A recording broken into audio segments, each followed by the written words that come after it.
Alphonse de Lamartine, Méditation poétique. L'immortalité.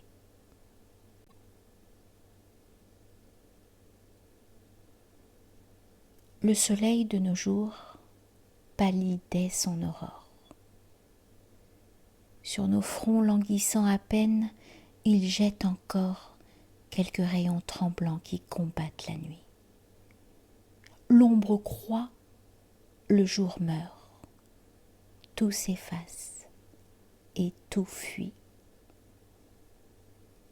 Qu'un autre à cet aspect frissonne et s'attendrisse, qu'il recule en tremblant des bords du précipice, qu'il ne puisse de loin entendre sans frémir le triste chant des morts, tout prêt à retentir. Les soupirs étouffés d'une amante ou d'un frère, suspendus sur les bords de son lit funéraire, ou les reins gémissants, dont les sons éperdus annoncent aux mortels qu'un malheureux n'est plus.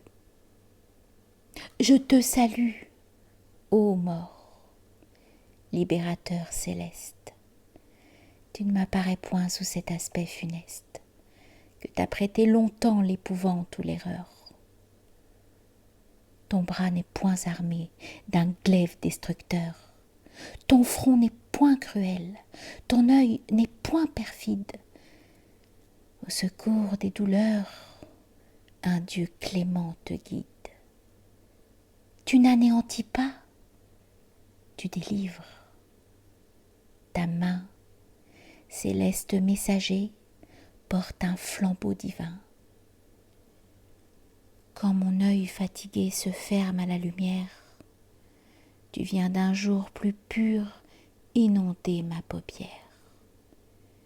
Et l'espoir près de toi, rêvant sur un tombeau, appuyé sur la foi, m'ouvre un monde plus beau.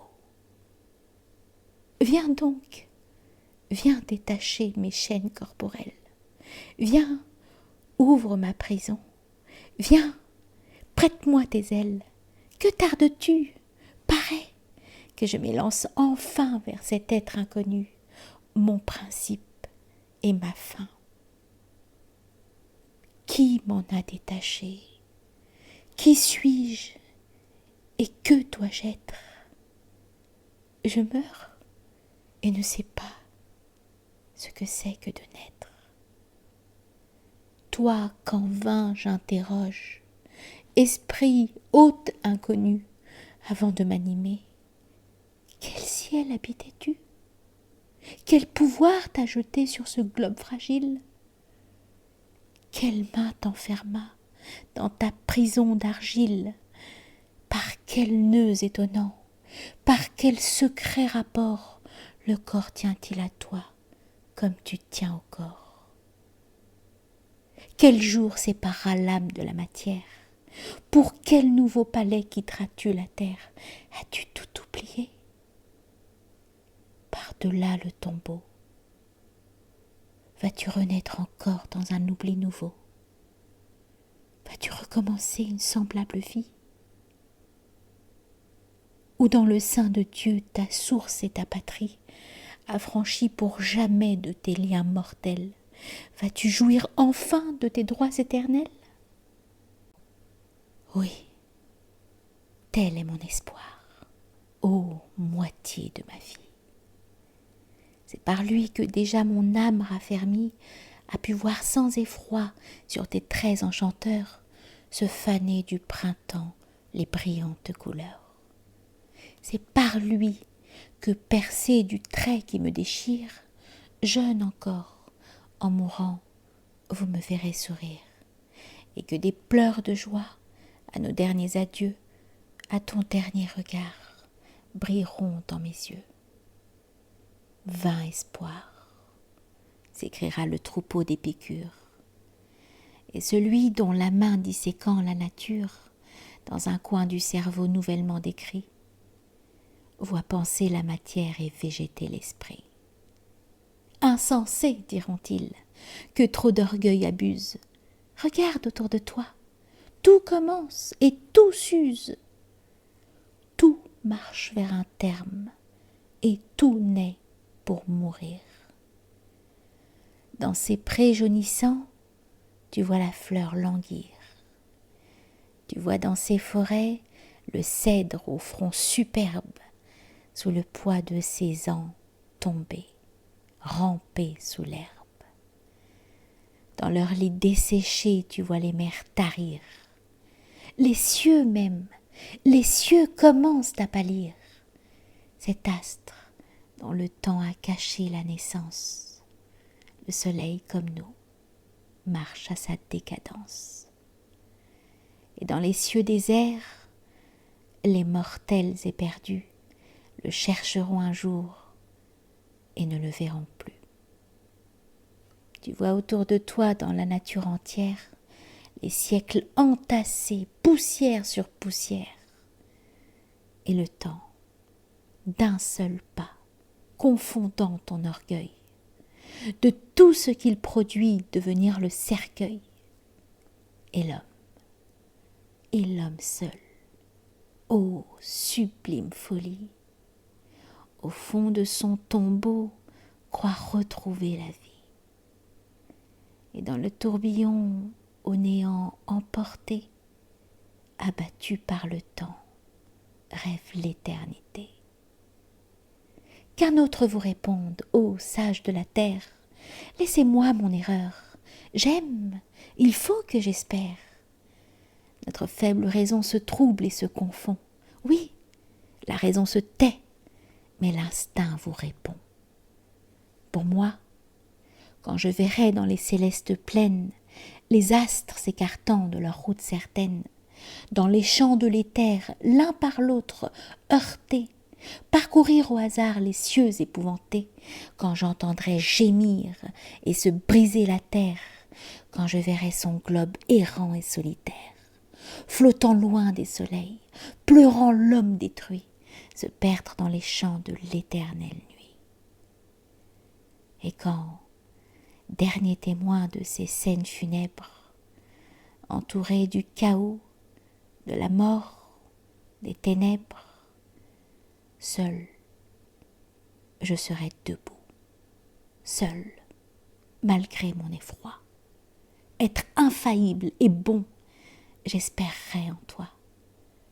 Et certain du retour de l'éternelle aurore, sur les mondes détruits, je t'attendrai encore.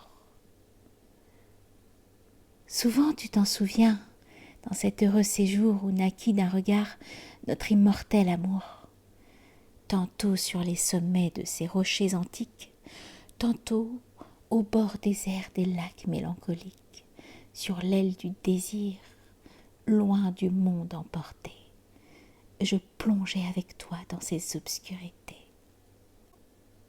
Les ombres à longs plis descendant des montagnes, un moment à nos yeux dérobaient les campagnes, mais bientôt, s'avançant sans éclat et sans bruit, le cœur mystérieux des astres de la nuit, nous rendant les objets voilés à notre vue, de ces molles lueurs revêtait l'étendue.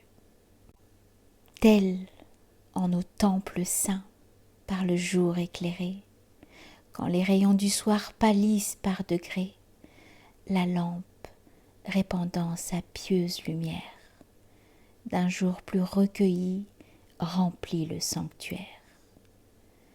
Dans ton ivresse alors, tu ramenais mes yeux, et des cieux à la terre, et de la terre aux cieux. Dieu caché, disais-tu, la nature est ton temple. L'esprit te voit partout quand notre œil le contemple. De tes perfections qu'il cherche à concevoir, ce monde est le reflet, l'image, le miroir. Le jour est ton regard, la beauté ton sourire. Partout le cœur t'adore et l'âme te respire. Éternel, infini, tout-puissant et tout bon, ces vastes attributs n'achèvent pas ton nom. Et l'esprit, accablé sous ta sublime essence, célèbre ta grandeur jusque dans son silence.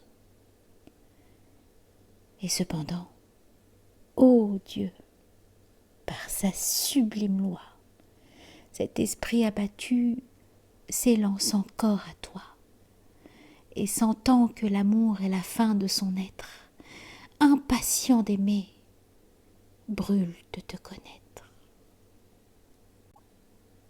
Tu disais, et nos cœurs unissaient leurs soupirs vers cet être inconnu qu'attestaient nos désirs.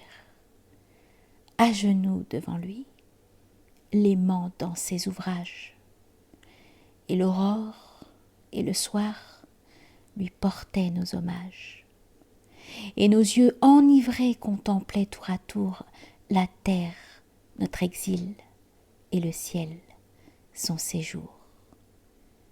Ah, si dans ces instants où l'âme fugitive s'élance et veut briser le sein qui la captive, ce Dieu, du haut du ciel répondant à nos vœux, d'un trait libérateur nous eût frappés tous deux, nos âmes, d'un seul bond remontant vers leur source, ensemble auraient franchi les mondes dans leur course.